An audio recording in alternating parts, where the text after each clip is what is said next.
Thank you. I'd like to thank PhD Chambers of Commerce for inviting me here. I'd like to thank Mr. Mahesh Gupta, Mr. Saurabh Sanyal, Dr. Harivansh Chaturvedi. I'd also like to acknowledge the presence of Mr. Saket Dalmia and my good friend Jesse Paul. Uh, how many of you sitting in the first two rows think you're young, or first three rows?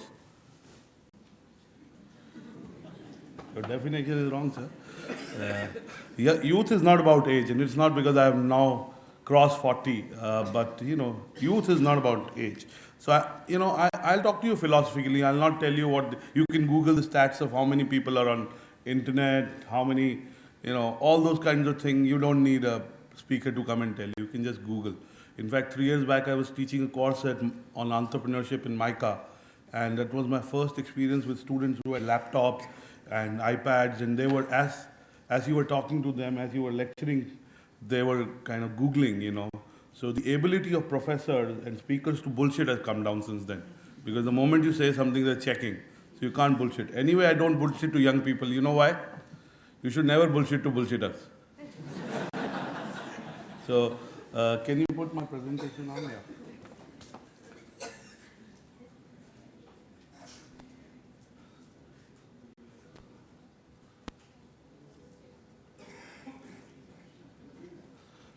Yeah. So, I have a friend sitting in here. I can't see him. I've been trying to track him. He never used to attend class when he was in the business school with me. Rajesh Sharma is my batchmate from MDI. So he's kind of kept his reputation intact in 20 years. He's still not in the class. But Rajesh was my batchmate in MDI. So two batchmates, you know Amit, who's my very, very close friend, and my partner. So I have a little contrarian view. I go to a lot of these seminars, and I want to show you a small video. Here's to the crazy ones, the misfits, the rebels, the troublemakers, the round pegs in the square holes, the ones who see things differently.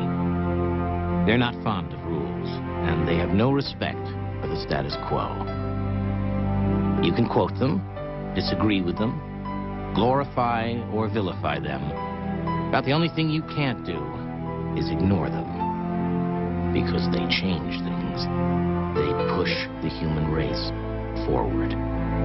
And while some may see them as the crazy ones, we see genius. Because the people who are crazy enough to think they can change the world are the ones who do.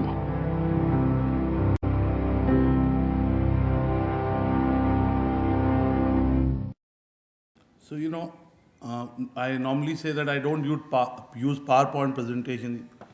You know why I don't use them? I say PowerPoint presentations are made by people who are neither powerful nor have a point of view. I certainly am not one of them.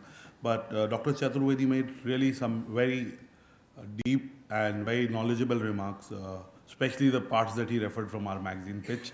But jokes apart, he talked about the mindset of youth. I think this ad, which was done in 1985, some way personifies the mindset of youth today. And youth is not a demographic in age. It's an attitude. I asked the people, sitting in the first three rows who are professors, and, I'm assuming you're academicians and people from the industry.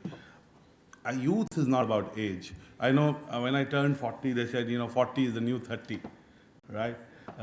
And I'm sure when I turn 50 many, many years later, they'd say that, 50 is the new 40, So people keep consoling themselves and, but really I genuinely believe that age, oh Rajesh, you're there. You never raised your hand. Age is a demographic. Youth is not about age. Youth is about a mindset. And my presentation, what I want to say to you is youth today is about aspirations. And aspirations are linked to feelings. And aspirations and feelings are universal. It's not about age. There are people who at age of 40 start something and make it successful.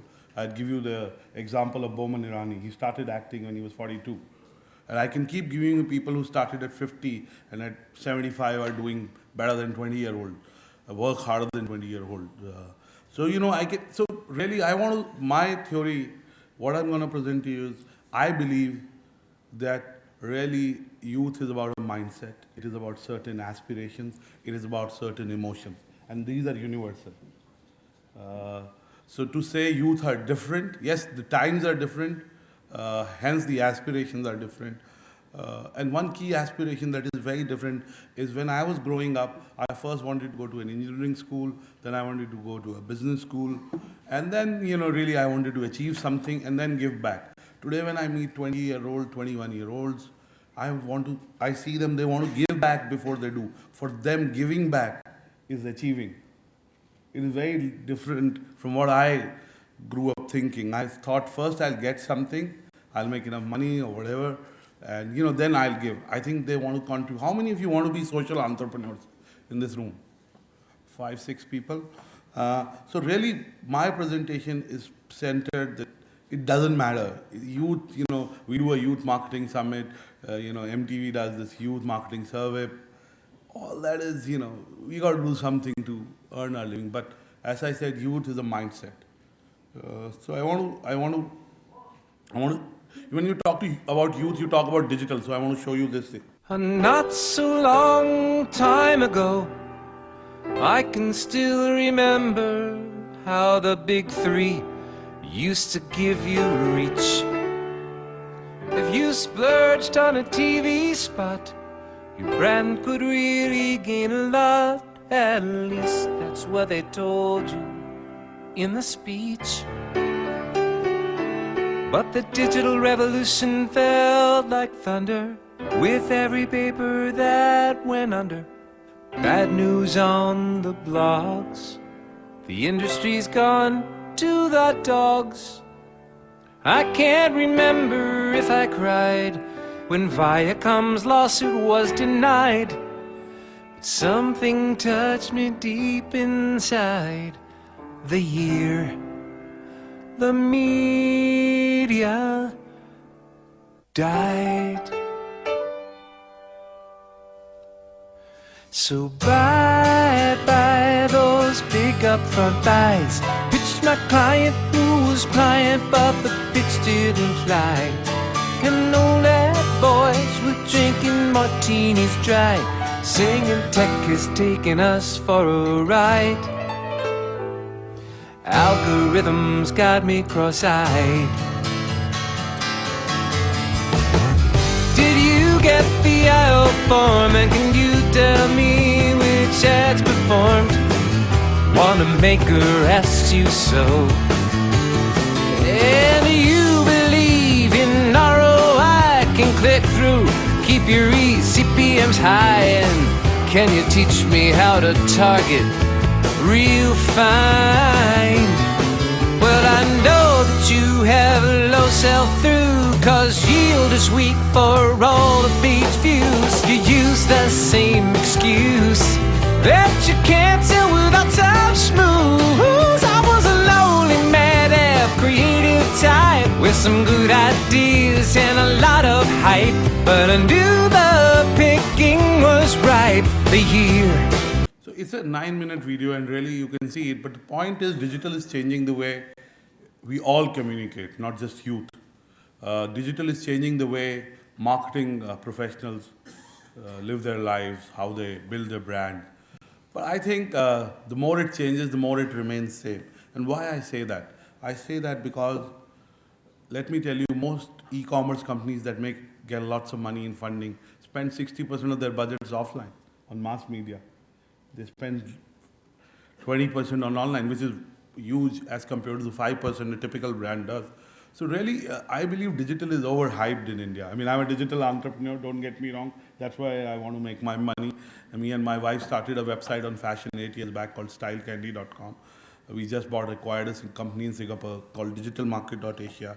So really, we believe in digital. But I think it's happening. But I have this famous story about digital and social media, which I've shared with some of you. And in May 2011, a lifestyle journalist friend of mine posted on Facebook, said, I want to commit suicide. 45 of his friends said, we like this.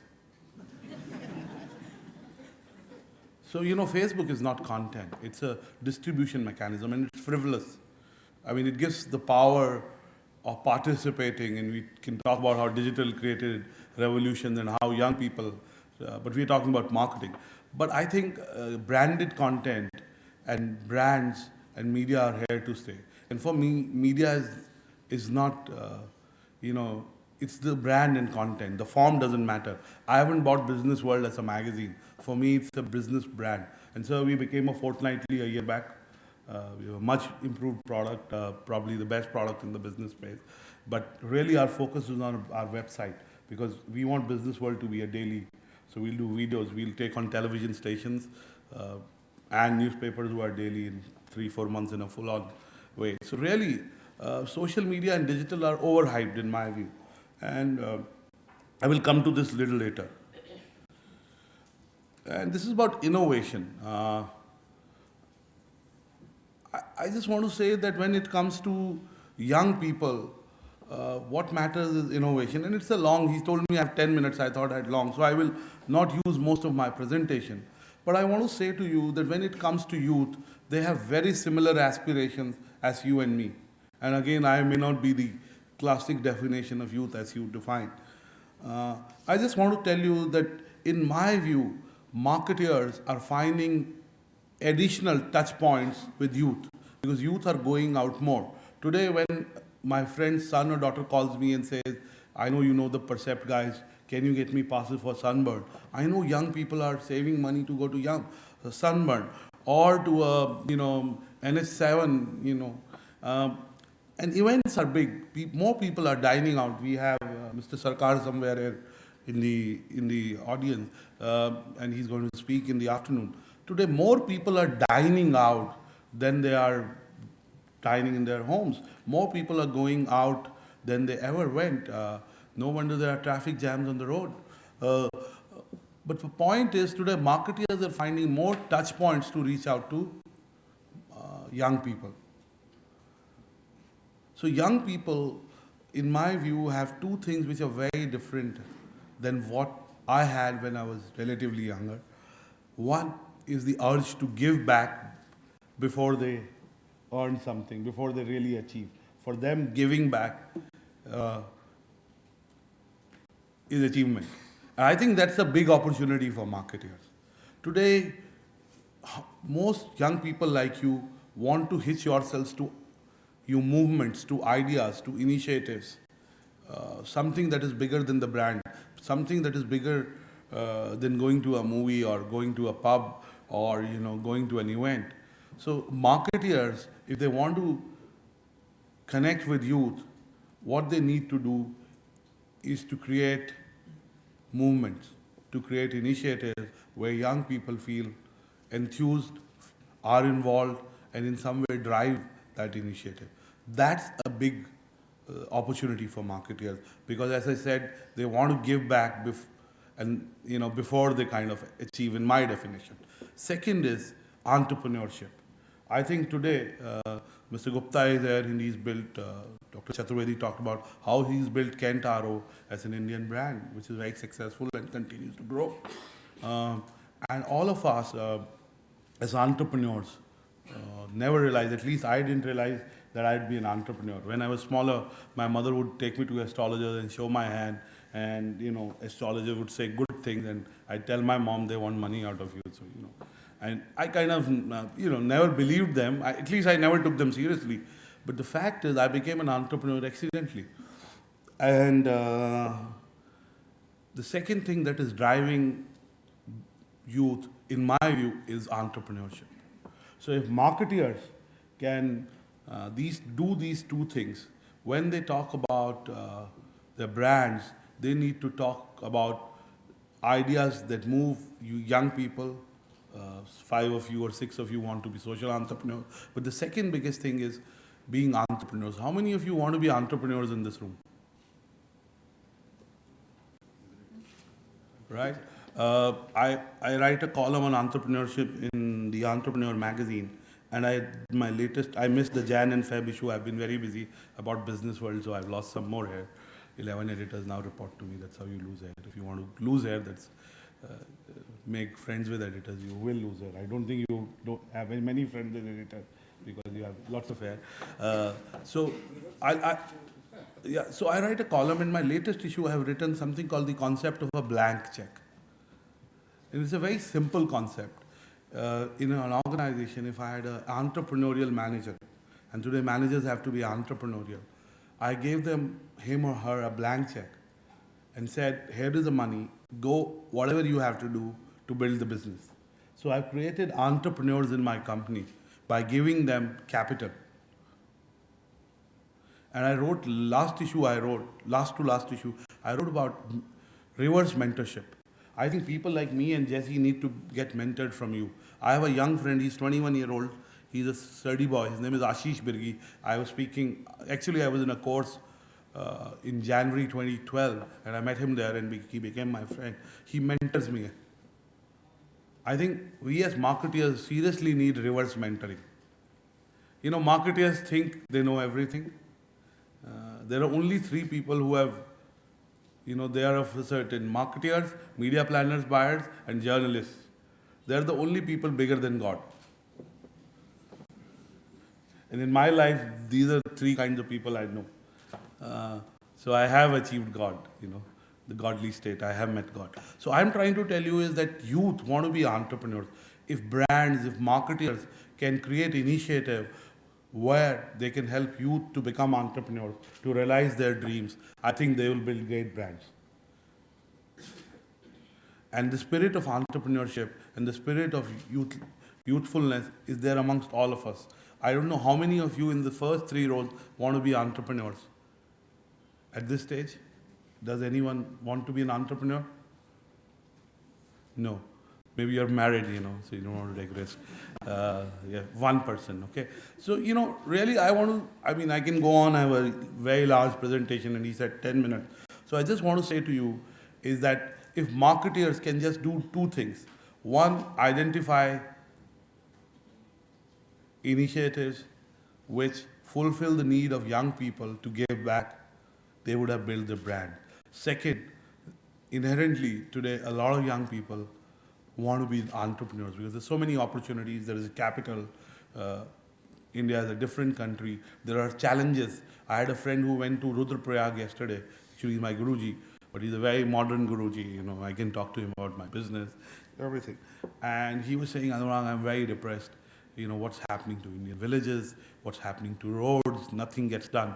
So if most of you get hitched to causes which really make a difference to India, audacious tasks, some things that are difficult, I think, there are tremendous business opportunities, and I meet lots of entrepreneurs. I do startup investing, I do angel investing, so I meet humongous amount of young people. So these are the two things, and I just wanted to show you, since I am amongst youth, I want to show you, it's my favorite video. And again, I would not like to talk to you on I've done enough for the last 12 years of talking about marketing and brands and, how much, digital and all that, how many of you heard of a person called Randy Posh? 2, 3, 4, 5. Okay. So then it's good that I will show you the video. Randolph Posh died about 5 years back. He wrote a book before he died called The Last Lecture. So how many of you watched the video Last Lecture or read the book Last Lecture? The same people. So basically, he was 49 when he died. He had a beautiful wife and 3 kids. So he was a top-notch professor of artificial intelligence in one of the top universities in the US. He used to work with Electronic Arts, which is the #1 video game, company in the world. And when he got to know that he has terminal pancreatic cancer, he didn't pity himself. Of course, he was sad for a little while. But he collected all his students, all his friends, all his colleagues from the company, and he did a last lecture to them. While I'm amongst young people, that's the message I want to give. So I want to show you that last lecture. A little bit clipping.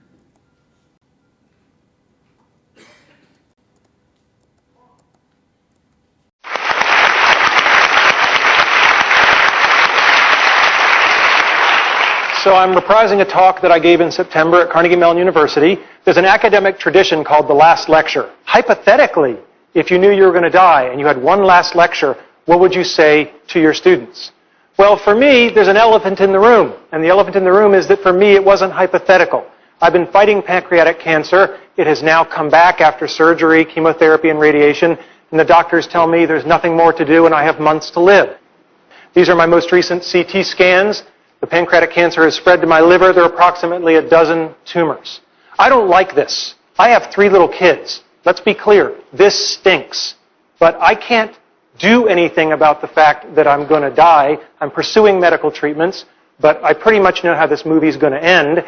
And I can't control the cards I'm dealt, just how I play the hands.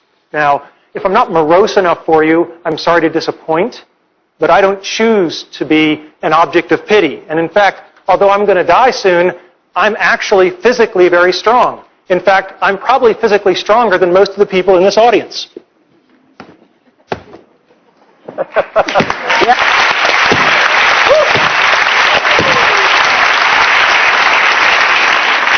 So, today's talk is not about death. It's about life and how to live. Specifically about childhood dreams and about how you can try to achieve them. My childhood dreams, your childhood dreams. As a child, I had an incredibly happy childhood. I went back and rated the photo album, and I couldn't find any places where I wasn't smiling. Right? I just had a great childhood. And I was dreaming, always dreaming. It was an easy time to dream. When you turn on your television set and men are landing on the moon, anything is possible. And we should never lose that spirit. So what were my childhood dreams? Being in the National Football League. This is one of the childhood dreams I didn't achieve. All right? And it's very important to know that if you don't achieve your dreams, you can still get a lot by trying for it. There's an expression I love, experience is what you get when you don't get what you wanted. Now, I played Little League football for a long time, and I had a phenomenal coach, Coach Jim Graham, and he was old school. When I was at a practice, he rode me all practice. You know, you're doing it wrong, go back, do it again. You're sloughing off, you owe me push-ups. Just for 2 hours, it was relentless. And after practice, one of the assistant coaches came up to me and he said, yeah, Coach Graham rode you pretty hard. And I said, yeah. And he said, that's a good thing, because it means he cares. When you're doing a bad job and nobody points it out to you, that's when they've given up on you. And that's something that's really stuck with me, is when somebody is going to ride you for 2 hours, they're doing that because they care to make you better. So, next dream, Walt Disney Imagineering. When I was 8, my family took the pilgrimage to Disneyland in California. And it was this incredible experience, the rides and the shows and the attractions and everything. And I said, gosh, I'd like to make stuff like that when I get older. So I graduated from college and I tried to become an Imagineer. These are the people who make the magic. And I got a lovely rejection letter. And then I tried again after graduate school. And I've kept all of these rejection letters over the years. They're very inspirational. But then the darndest thing happened. You know, I worked hard, and I became a junior faculty member, and I specialized in doing certain kinds of research. That's me.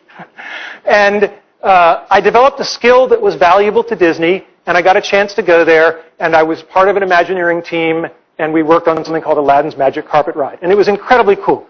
However, it took me over 15 years to do it, and lots of tries.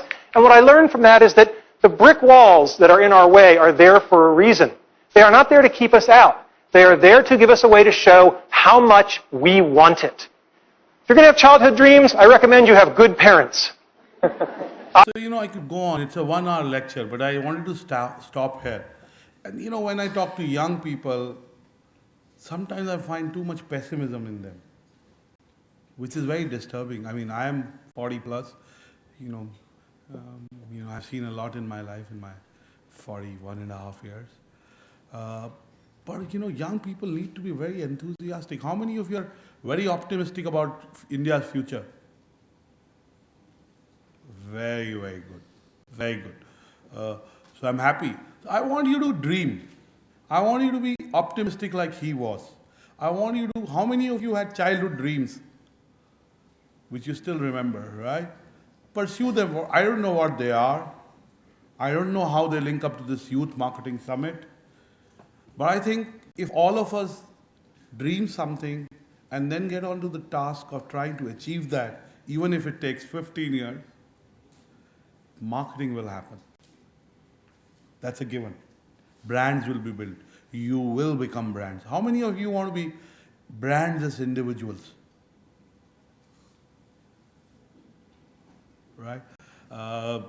So I wanted to leave you here and say three things, wrap up to keep to my time. And one, as marketers, I keep telling to myself, and in my case it's true, I learned marketing or youth marketing from people beyond marketing. In my life, and not because now I'm an entrepreneur, even I was younger, and Mr. Sharma is there, he can tell you that I would know eclectic kind of people when I was 25 years old. People who had no relation to what I was doing at that time. Always interested me. So as marketers, as youth marketers, we need to learn from people beyond our domain. We need to learn from politicians. When politicians are communicating to young people or to a mass of people, that's communication, that's marketing too.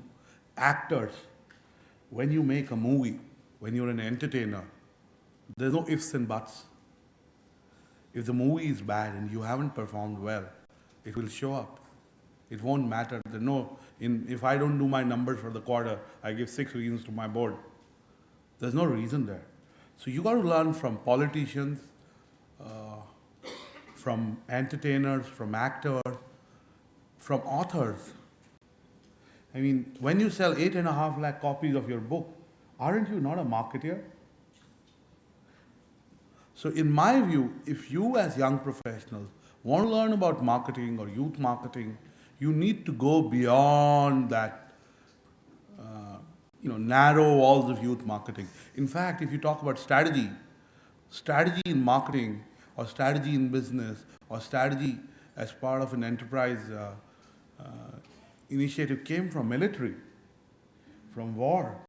It did not come from a business school, right?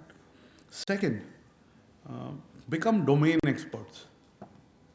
Whatever you're doing, make yourself a specialist in something if you want to succeed. Third, how many of you want to be CEOs of companies? Very good. We are a room full of bright people. The problem today is too many, Jesse's there between me and Jesse, we would probably know all the CMOs. The problem is too many CMOs want to be CEOs. But that's not the problem. The problem is very few CEOs want to be CMOs. They leave the task of marketing to CMOs. Marketing is far too important to leave it to just CMOs. Mr. Gupta, I'm sure you're very involved with your brand. That's what it is. What is the differentiator between Kent Arrow and another player in the segment? It's the brand. Of course, it's great technology, it's a safe, all that is there. But really, my view is that the problem with marketing today is that too many CMOs want to be CEOs and very few CEOs want to be CMOs. If you take the Fortune 500 companies or BW 500 companies, 30% of the company's enterprise-wide value is in the brand. It's not in anything else. And today, when I bought Business World, I didn't buy a balance sheet. I bought the brand from Andhra Patrika and related assets. Today, my brand is valued at something. If I raise capital, my biggest collateral is my brand. It's a 33-year-old brand. I read it for 22 years. So I think that's one thing I want to say to you. So I want to wrap up by saying some things in Hindi. These are young people. And I want to say, मंजिल उन्हीं को मिलती है जिनके सपनों में जान होती है. पंख से कुछ नहीं होता, हौसलों से उड़ान होती है.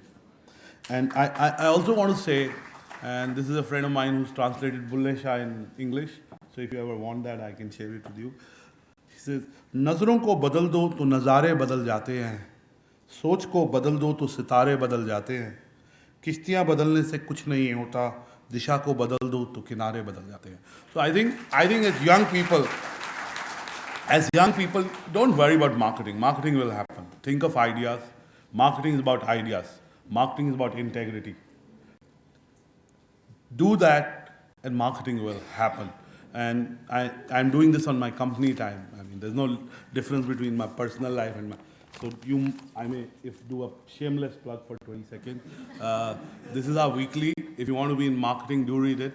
I think you will find it helpful. Professor Chaturvedi was kind enough to refer to pitch. I'm also I'm a restless person, so I keep doing so. I'm also a shareholder in Governance Now, which is India's #1 governance platform. My friends Adhikari Brothers and me are partner. And of course, business world, those of you want to go beyond marketing. I don't want to talk about my other sites, but these are good enough. I've got some copies.